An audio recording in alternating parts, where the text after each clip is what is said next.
Nouvelle journée de grève et de manifestations dans les rues de Buenos Aires.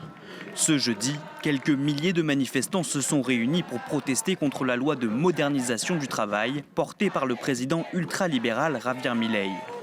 Une modernisation qui permettra entre autres de faciliter les licenciements ou encore d'allonger la durée d'une journée de travail.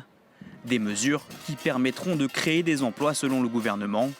Les manifestants, eux, dénoncent un recul historique. La réforme du travail que le gouvernement veut faire passer propose un retour en arrière de 200 ans d'histoire des droits acquis.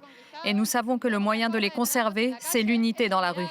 Une unité qui a fonctionné. La CGT, principale organisation syndicale, qui avait appelé à cette grève contre ce qu'elle appelle un projet de précarisation du travail, annonce que 90% de l'activité du pays a été arrêtée. Les trains et les bus sont pour la plupart restés à quai ce jeudi, alors que dans le secteur aérien, plus de 250 vols de la compagnie nationale ont dû être annulés.